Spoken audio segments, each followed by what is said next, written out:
Holy Bible. 1 Samuel. Chapter 20. The first book of Samuel. Otherwise called the first book of the Kings. David and Jonathan make a covenant of friendship and peace. They take leave of each other. Chapter 20. And David fled from Naioth in Ramah, and came and said before Jonathan, What have I done? What is mine iniquity? And what is my sin before thy father, that he seeketh my life? And he said unto him, God forbid, thou shalt not die. Behold, my father will do nothing either great or small, but that he will shew it me, and why should my father hide this thing from me? It is not so. And David sware moreover, and said, Thy father certainly knoweth that I have found grace in thine eyes. And he saith, Let not Jonathan know this, lest he be grieved, but truly as the Lord liveth, and as thy soul liveth, there is but a step between me and death. Then said Jonathan unto David, Whatsoever thy soul desireth, I will even do it for thee. And David said unto Jonathan, Behold, tomorrow is the new moon, and I should not fail to sit with the king at meat, but let me go, that I may hide myself in the field unto the third day at even. If thy father at all miss me, then say, David earnestly asked leave of me that he might run to Bethlehem his city, for there is a yearly sacrifice there for all the family. If he say thus, It is well, thy servant shall have peace, but if he be very wroth, then be sure that evil is determined by him. Therefore thou shalt deal kindly with thy servant, for thou hast brought thy servant into a covenant of the Lord with thee. Notwithstanding, if there be in me iniquity, slay me thyself, for why shouldest thou bring me to thy father? And Jonathan said, Far be it from thee, for if I knew certainly that evil were determined by my father to come upon thee, then would not I tell it thee? Then said David to Jonathan, Who shall tell me? Or what if thy father answer thee roughly? And Jonathan said unto David, Come, and let us go out into the field. And they went out both of them into the field. And Jonathan said unto David, O Lord God of Israel, when I have sounded my father about tomorrow any time, or the third day, and, behold, if there be good toward David, and I then send not unto thee, and shew it thee. The Lord do so and much more to Jonathan, but if it please my father to do thee evil, then I will shew it thee, and send thee away, that thou mayest go in peace, and the Lord be with thee, as he hath been with my father. And thou shalt not only while yet I live shew me the kindness of the Lord, that I die not. But also thou shalt not cut off thy kindness from my house forever, no, not when the Lord hath cut off the enemies of David every one from the face of the earth. So Jonathan made a covenant with the house of David, saying, Let the Lord even require it at the hand of David's enemies. And Jonathan caused David to swear again, because he loved him, for he loved him as he loved his own soul. Then Jonathan said to David, Tomorrow is the new moon, and thou shalt be missed, because thy seat will be empty.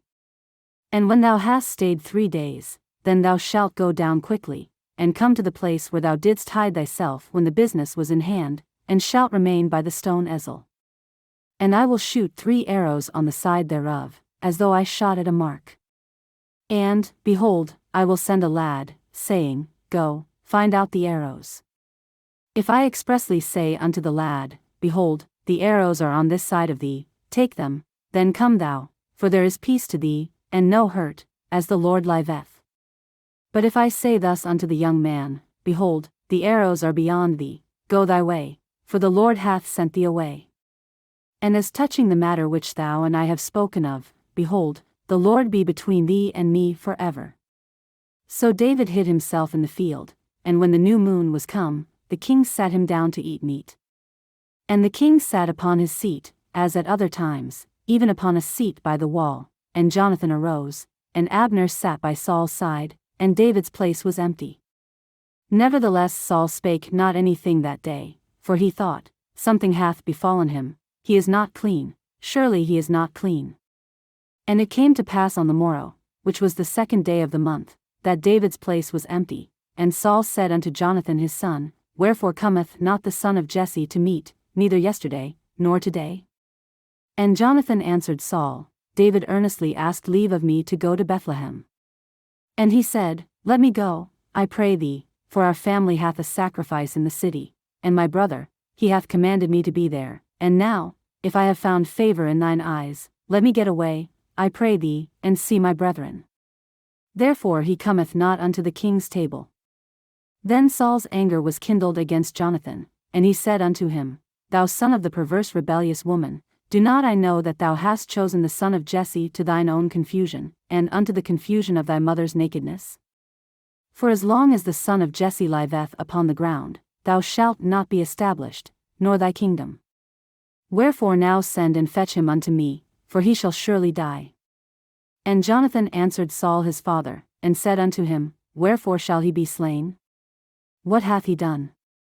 And Saul cast a javelin at him to smite him, whereby Jonathan knew that it was determined of his father to slay David. So Jonathan arose from the table in fierce anger, and did eat no meat the 2nd day of the month, for he was grieved for David, because his father had done him shame.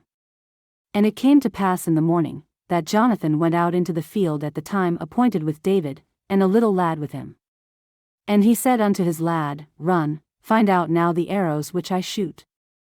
And as the lad ran, he shot an arrow beyond him. And when the lad was come to the place of the arrow which Jonathan had shot, Jonathan cried after the lad, and said, Is not the arrow beyond thee?